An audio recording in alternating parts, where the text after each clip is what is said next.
Selamat pagi dan salam sejahtera. Saya Simon dan hari ini saya mau bentangkan bahawa mengawal emosi. Hal ini demikian kerana emosi merupakan sesuatu yang sangat penting selain fizikal dan selain makanan dalam kesihatan kita. Jadi mengawal emosi merupakan sesuatu yang sangat penting.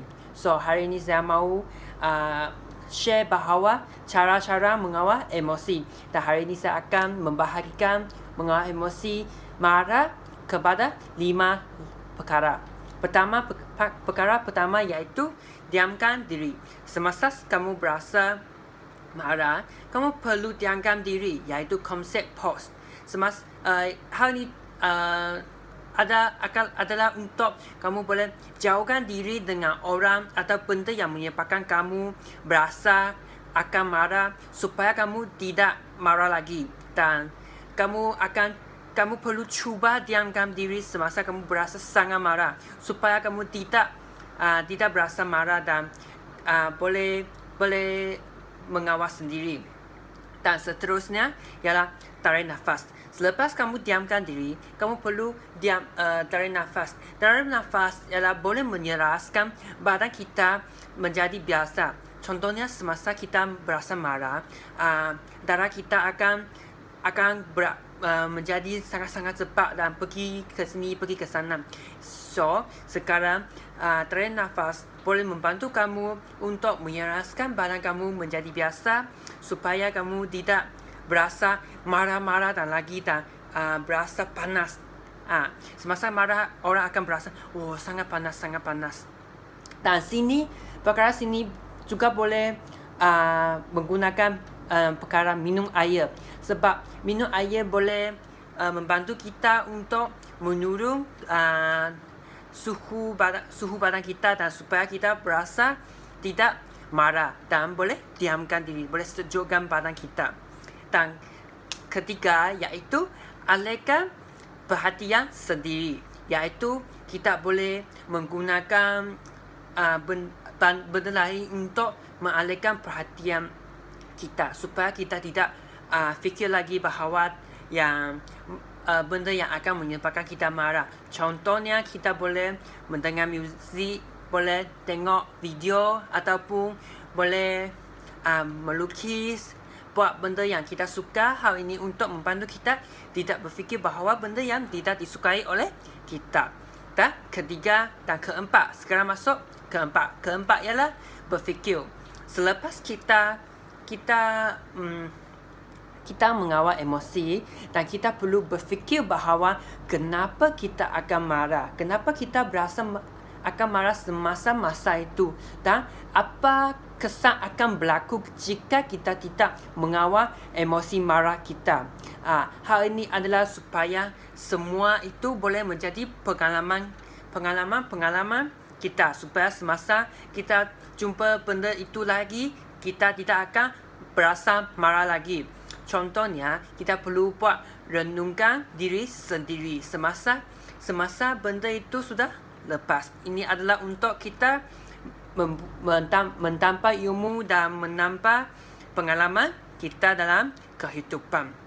Dan akhirnya langkah kelima iaitu kita perlu mencari satu ruang supaya kita boleh berkongsikan benda yang kita tidak suka kepada orang lain. Contohnya kita boleh berkongsi dengan rakan-rakan yang disukai oleh kita, ataupun kita boleh secara tidak non-verbal, iaitu menulis dalam diary sendiri. Hal ini adalah untuk kita boleh release stres kita kepada orang lain, boleh berkongsi, dan kita boleh mendengar pandangan daripada rakan-rakan, supaya semasa kita menghadapi masalah lagi, kita boleh fikir, pandangan kawan ialah macam ini, pandangan kawan ialah macam ini. Jadi semasa kita menghadapi lagi, kita boleh menggunakan cara yang baik untuk menghadapi.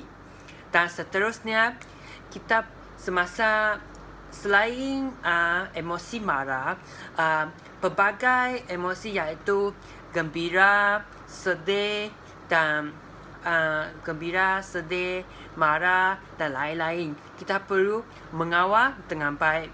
Walaupun gembira merupakan sesuatu yang sangat bagus, tapi kita tak boleh selalu rasa gembira sebab selalu berasa gembira kita akan terlalu relax dan tidak ada tenaga untuk bekerja dan membuat sesuatu lagi. Kita akan rasa pak ini je lah, boleh je. So akan terlalu relax, akan menyebabkan kita orang tidak ringan tulang dan selalu malas. Ini adalah satu perkara emosi lah, selain mengawal emosi marah dan sedih juga. Sedih juga merupakan sesuatu emosi yang sangat penting sebab ada orang sebab emosi sedih ini dia akan menyebabkan manusia mendapat pelbagai penyakit, contohnya penyakit mental. Ada orang berasa terlalu sedih dan akhirnya orang itu pergi bunuh diri sebab dia rasa terlalu stres dan sedih lah. Dan sedih ada kesan buruk sama dengan marah sebab kedua-dua ini akan menyebabkan manusia berasa teruk dan berasa tidak mahu sosial dengan orang lain. Jadi kedua-dua emosi ini mesti mengawal dengan baik. Dan akhirnya kalau semua langkah yang tadi saya mengajar tidak boleh membantu korang untuk menyelesaikan masalah mengawal emosi, korang perlu pergi mencari orang profesional. Contohnya guru kaunseling ataupun pergi cari doktor supaya mereka boleh merawat kita. Okay, so akhirnya saya mau